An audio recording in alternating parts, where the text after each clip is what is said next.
Assalamualaikum warahmatullahi wabarakatuh, Bapak Ibu yang saya hormati dan yang sedang mengikuti PTG dalam jabatan.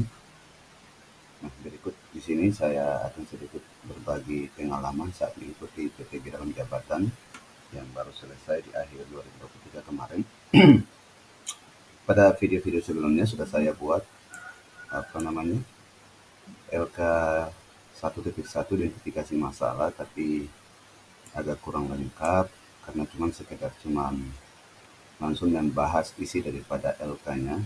Nah, sekarang bagaimana caranya kita mengisi LK-LK ini mulai dari awal sampai akhir. Nah, pertama-tama Bapak Ibu lihat di sini ada identifikasi masalahnya. Yang pertama Bapak Ibu tuliskan nama, kedua asal institusi. Yang paling penting adalah Bapak Ibu memperhatikan petunjuk pengisiannya.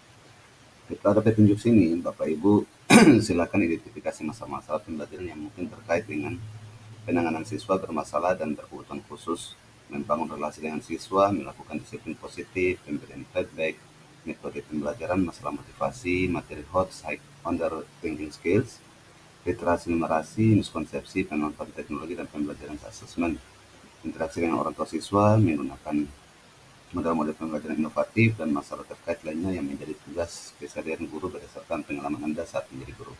Nah, di sini Bapak Ibu sudah sedikit dibantu dengan narasi yang ada pada petunjuk. Bapak Ibu boleh mengambil yang seperti ini. Contohnya di sini adalah kita ambilkan ada literasi numerasi, miskonsepsi, pemanfaatan teknologi, ada HOTS, masalah motivasi, terus pemberian feedback, metode pembelajaran. Nah, banyak nih Bapak Ibu sudah diberikan contoh-contoh nih. Nah, tinggal bagaimana Bapak Ibu mengambilnya dan menyesuaikan kondisi yang Bapak Ibu identifikasi di sekolah Bapak Ibu masing-masing. Nah, kalau buat saya kemarin ambil 5 permasalahan dari identifikasi masalah. Saya ambilkan yang gampang yang ada di sini saja, yaitu literasi numerasi, miskonsepsi, pemanfaatan teknologi, pembelajaran, dan HOTS. Nah, jadi tergantung kebutuhan Bapak Ibu sesuai dengan apa yang diidentifikasi Bapak Ibu. Nah, di sini saya akan sedikit berbagi pengalaman cara mengisinya. Pertama di sini saya mengisinya dengan dengan jenis permasalahan, yaitu literasi numerasi. Nah, ini yang berkaitan dengan matematika ya Bapak Ibu. Kebetulan PTG saya yang saya ampu adalah pendidikan matematika. Berikutnya di sini masalah yang diidentifikasi saya buatkan yaitu kesulitan memahami konsep hitung operasi perkalian dan pembagian bilangan bulat. Nah, ini Bapak Ibu boleh menulisnya sesuai dengan kebutuhan Bapak Ibu, sesuai dengan apa yang menjadi permasalahan. Nah, punya saya ambilkan seperti ini. Saya copy paste saja, dan kalaupun ada yang mau dirubah silahkan. Contohnya kesulitan memahami konsep hitung operasi perkalian dan pembagian bilangan bulat, atau masalah motivasi, atau apa yang terjadi saat pembelajaran ini berlangsung. Bapak Ibu bisa menuliskan masalahnya. Kesulitan memahami konsep operasi hitung perkalian dan pembagian bilangan bulat. Kebetulan materi yang akan saya ambilkan itu adalah perkalian dan pembagian bilangan bulat kelas 7. Jadi permasalahan itu harus saya arahkan dari awal sehingga pada tagihan-tagihan LK itu bisa bersinergi dan bisa gampang untuk kita buat hasil akhirnya. Nah, analisisnya terserah di sini, analisisnya Bapak Ibu mau tuliskan sebanyak-banyaknya juga boleh, tapi sesuai kebutuhan saja, jangan sampai Bapak Ibu yang akan nantinya kesulitan sendiri untuk menyelesaikan masalah yang diidentifikasi. Coba kita buat. Nah, yang pertama itu sebagian siswa masih terlihat kurang antusias ya, pasti siswa sebagian ya, jangan keseluruhan, sebagian siswa masih terlihat kurang antusias. Nah, terserah Bapak Ibu mau yang berikutnya apa. Kalau punya saya itu saya ambilkan ini juga, artinya setidaknya bisa runtut lah kejadian-kejadiannya, analisa-analisanya seperti itu. Siswa masih sibuk dengan aktivitas sendiri ketika proses pembelajaran. Nah, ini biasa kita hadapi sebagai seorang guru. Biasanya kadang-kadang pembelajarannya mulai agak monoton, siswa itu sudah mulai menyibukkan dirinya dengan bercerita dengan teman, atau bisa dengan alasan banyak lah, bisa izin keluar kelas dengan alasan apalah, kira-kira mau beli minum atau mau ke kamar kecil. Nah, ini analisa-analisa identifikasi ini seharusnya kita tulis saja, tidak jadi masalah. Nanti pada LKLAK berikut kan ada pemecahan masalahnya. Berikut model pembelajaran yang digunakan guru. Ya, jadi tidak semua kondisi-kondisi seperti ini ada pada siswa ya, sebenarnya pasti ada pada guru juga. Ya, sejujur-jujurnya kita sajalah. Artinya jangan sampai semua permasalahan ini kita timpakan ke siswa.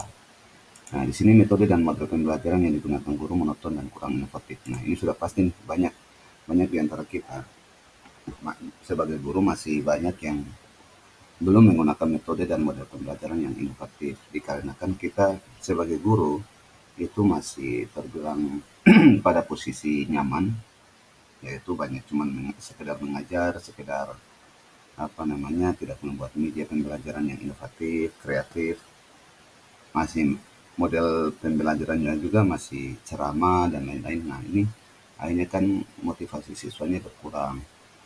Nah, jadi ya artinya di sini kita cuma sekedar berbagi saja, bukan sekedar menggurui, tapi sedikit berbagi. Artinya kondisi jenis permasalahan ini bisa saja kita ambil pada kelas sebelumnya atau kelas sekarang yang kita sedang mengajar pada apa namanya, semester yang sedang berlangsung. Boleh saja kita ambil permasalahan ini pada semester-semester sebelumnya. Jadi tidak harus materi yang akan datang, tapi materi-materi yang sudah kita ajarkan dan kita identifikasi apa permasalahannya. Nah, pada berikutnya itu masalah diidentifikasi terserah Bapak Ibu mau ditambahkan juga boleh, tapi buat saya sih jangan cuma satu masalah, karena sebenarnya banyak masalah yang di kelas, tapi yang urgen-urgennya sajalah yang Bapak Ibu ambil. Ya, punya saya itu contohnya kesulitan memecahkan masalah soal cerita. Nah, ini sering kejadian-kejadian ini biasa karena memang anak-anak itu sekarang kurang diterbiasakan dengan namanya literasi, baik baca, tulis, literasi hitung, numerasi. Nah, akhirnya anak-anak itu sering kita lihat maunya instan saja. Begitu pertanyaannya panjang, jawabnya yang singkat-singkat. Nah, akhirnya kadang-kadang kita sebagai guru juga kalau kurang literasi, akhirnya bawaan kita juga marah-marah. Padahal sebagai guru juga kita kurang membekali diri. Akhirnya kepada anak pun kadang kita marah, padahal masalah yang harus diselesaikan itu artinya ya sesimpel-simpel saja, artinya pembiasaan literasi saja. Tapi ya insya Allah lah, artinya memang kondisi seperti ini sering dijumpai. Kesulitan memecahkan masalah soal cerita perkenalan pembagian. Nah, ini ya tidak harus semua siswa kan, pasti ada sebagian siswa. Jadi kita punya redaksinya ya jangan terlalu menyudutkan siswa lah. Nah, contoh di sini punya saya ada dua,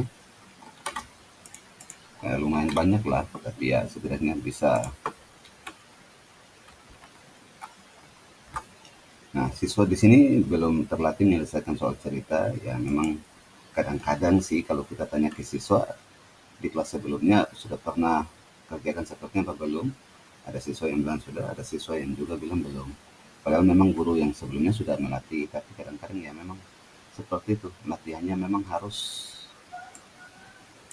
apa namanya, harus tuntas. Kadang kita cuma fokusnya kan ke materi. Akhirnya kita melompat ke materi berikutnya yang tidak ada soal ceritanya, siswa udah mulai pada lupa. Padahal ini adalah pembiasaan. Terdapat siswa yang masih belum bisa merinci langkah kerja soal. Nah, seperti ini juga. Kembali seperti tadi yang saya bilang bahwa siswa belum termotivasi atau terbiasa dengan apa namanya, penyerapannya. Begitu juga pada guru. Kadang guru juga harus sering melatih tanpa harus memikirkan tuntasnya mata pelajaran, tapi tuntasnya materi yang akan diajarkan kepada siswa itu yang penting. Nah, di sini berikutnya kesulitan memahami simbol dan penggunaan proses yang keliru. Nah, di sini saya tidak usah ambil karena kalau buat saya ini sudah cukup. Nah, berikutnya itu kita pindah pada jenis permasalahan berikut, yaitu membangun relasi dengan orang tua. Ini juga penting, ini sering-sering terjadi permasalahan yang kita sering hadapi di sekolah atau di kelas. Nah, biasanya itu kondisi-kondisinya biasa kadang kita mintakan kerja sama orang tua juga agak-agak sedikit sulit nih. Jadi kita sebagai guru hanya fokusnya mengajar di kelas, sementara di rumah kita kurang mengontrol aktivitas siswa di rumah. Makanya di sini harusnya ada relasi dengan orang tua. Nah, di sini punya saya kurangnya dukungan orang tua terhadap kegiatan belajar siswa. Bukan berarti semua siswa, tapi ya yang sering-sering kita hadapi seperti itu. Kadang dikasihkan PR, dikasihkan tugas, ada siswa juga kadang tidak tuntas, tidak maksimal kerjaannya. Ya diakibatkan mungkin karena kurang perhatian orang tua atau memang orang tua juga agak yang kurang tahu juga. Nah, sehingga di sini pentingnya ada relasi, membangun relasi antara guru, orang tua, dan siswa. Nah, di sini punya saya ambilkan dua saja. Nah, di sini kurang pemahaman akan pentingnya pendidikan bagi masa depan anak. Nah, ini kondisi yang saya hadapi dan memang real nyatanya bahwa anak-anak, orang tuanya anak-anak itu banyak kesehariannya kerja. Kalau di lingkungan saya itu orang tuanya lebih banyak kerjaannya di pasar. Jadi kadang pergi subuh, kadang pergi keluar rumahnya ke pasar itu tengah malam.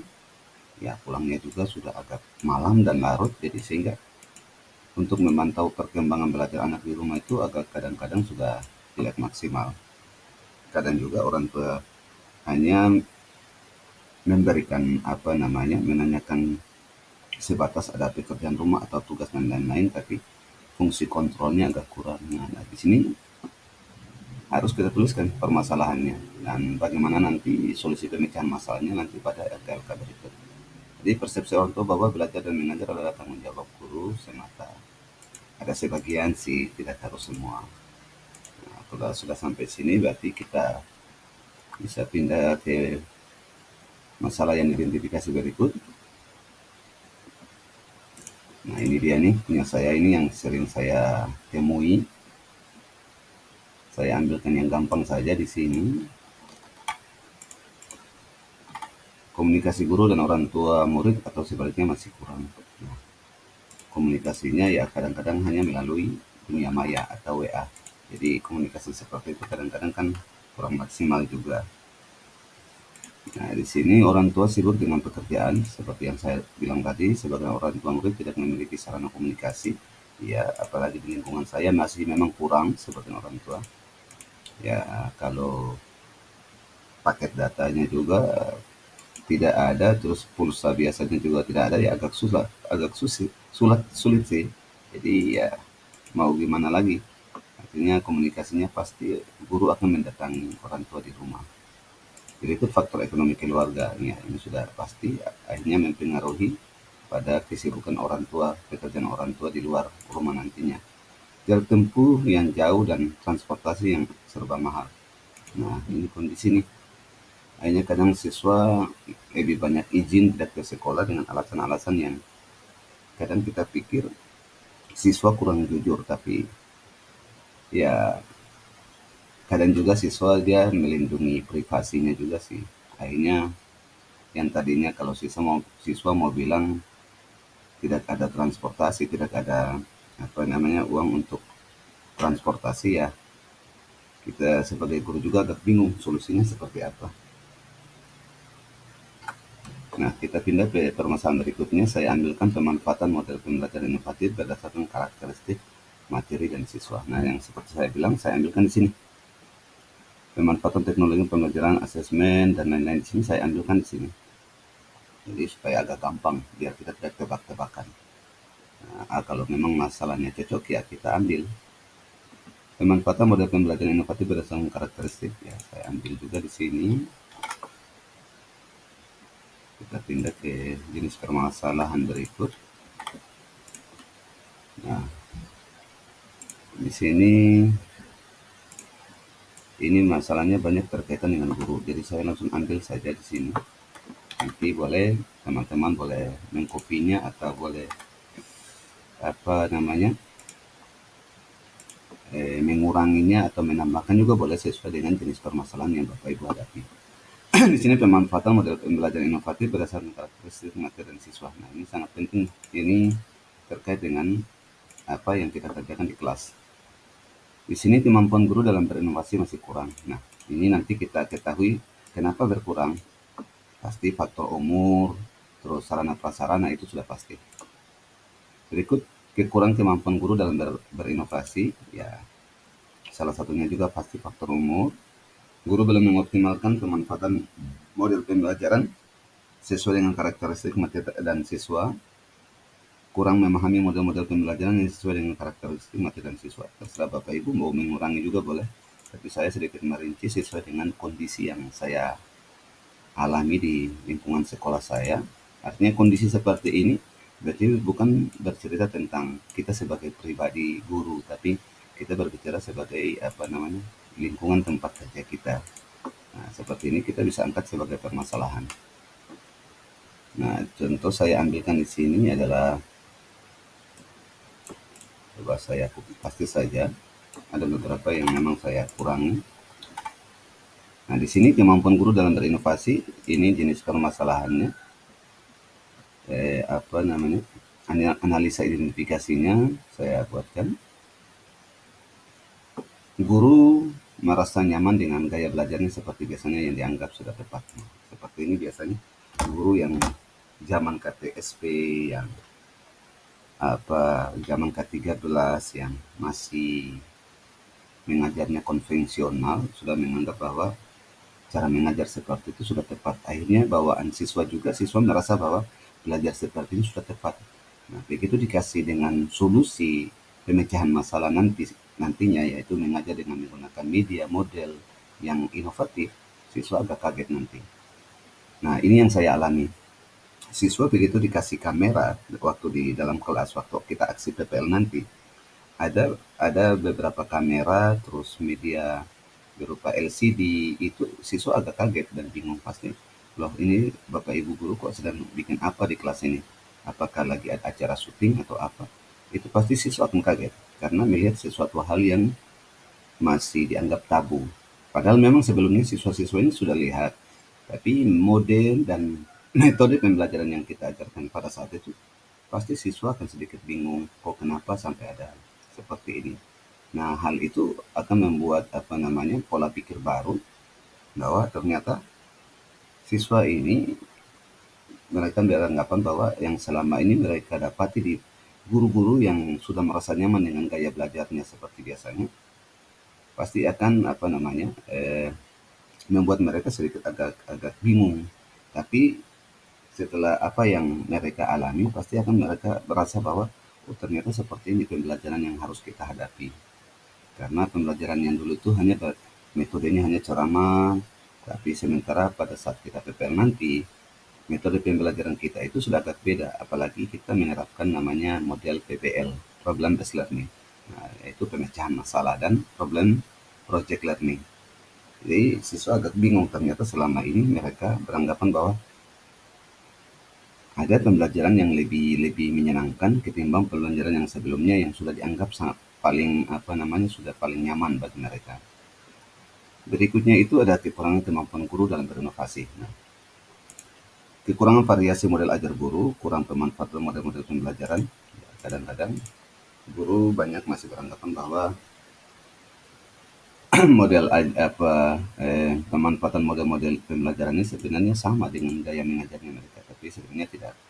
Model-model pembelajaran sini kan ada beberapa, yaitu ada model yang saya ketahui itu ada problem project based learning, itu yang nantinya kita ajarkan pada PPL di PPG ini, dan PBL problem based learning yang diajarkan juga pada PPL. Ada juga cooperative learning dan inquiry learning. Nah, keduanya itu tidak diajarkan pada saat PPL nantinya. Jadi yang dianjurkan itu adalah PBL dan PBCPL, sementara inquiry learning dan cooperative learning itu tidak dipakai.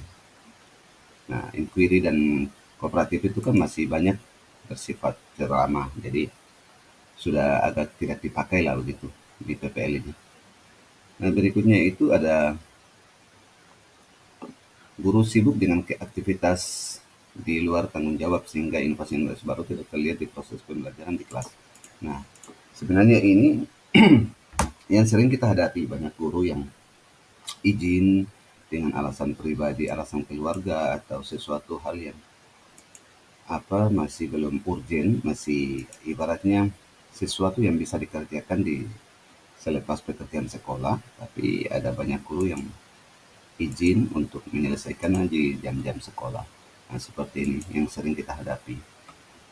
Biasanya itu ada acara kawinan, acara sunatan, acara akikah, terus acara-acara ibadah dan lain-lain atau tahlilan. Nah, seperti ini sebenarnya agak sedikit mengganggu juga sih, padahal profesi kita sebagai guru.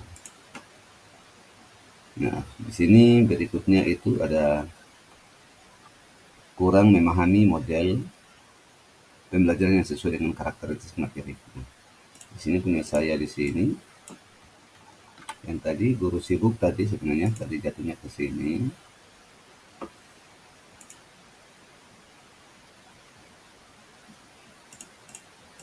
Ya, oke, sudah tadi punya saya seperti ini. Tadi poin yang kedua ini jatuhnya di sini. Nah, kita lanjut saja berikut materi HOTS. Yang ketiga materi HOTS.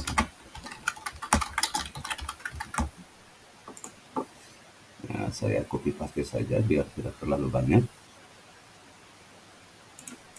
Nah, punya saya sebenarnya sih lumayan banyak karena saya merincinya, tapi ya saat waktu pembahasan Bapak Ibu dosen penguji dan pamong juga bilang sebenarnya terlalu banyak, tapi tidak dilarang sih karena memang ini yang kita hadapi.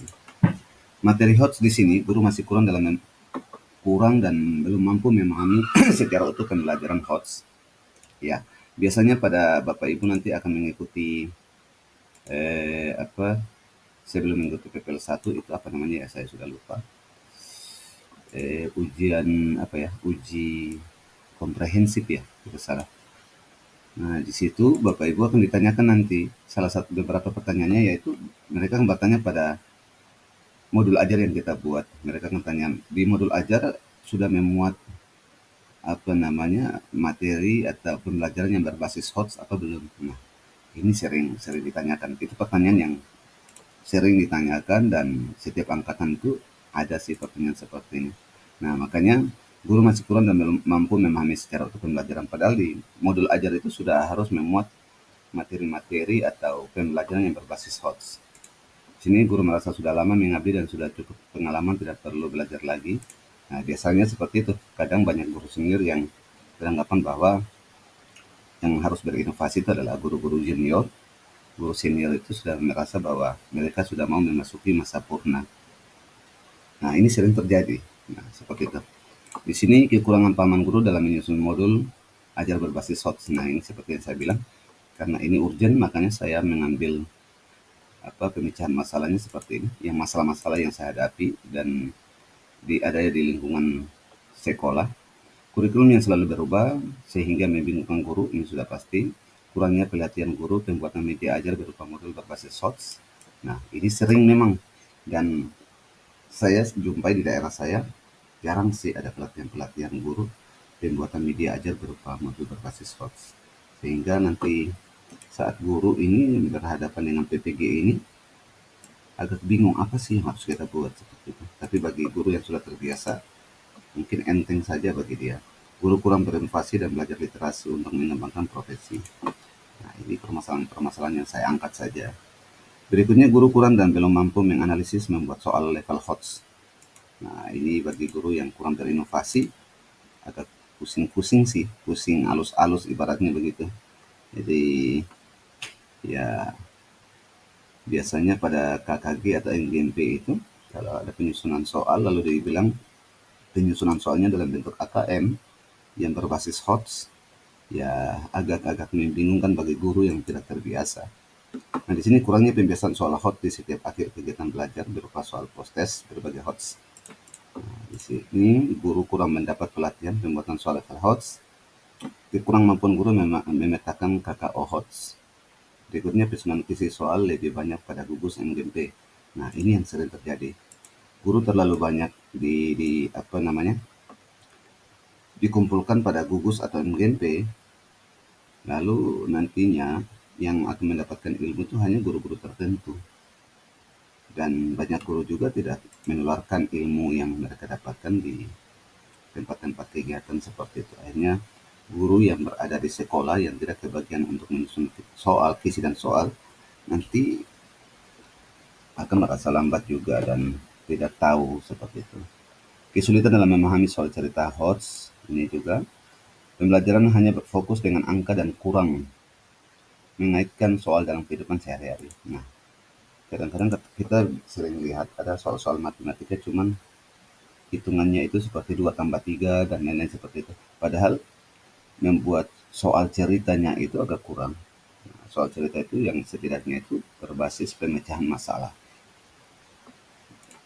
Kurang kemampuan literasi numerasi. Nah, ini sudah pasti. Nah, selanjutnya Bapak Ibu bisa mengisinya juga, yaitu di sini ada saya tambahkan yang terakhir yang punya saya, yaitu inovasi dalam pembelajaran. Nah,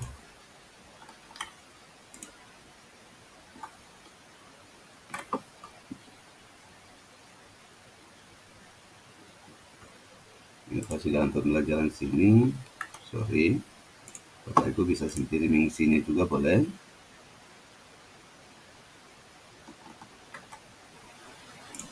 Yang kelima apa yang keempat ya? Dari ketiga ini keempat.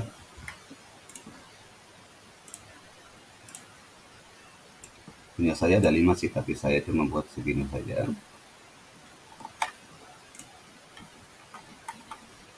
Nah, selanjutnya Bapak Ibu boleh saja membaca.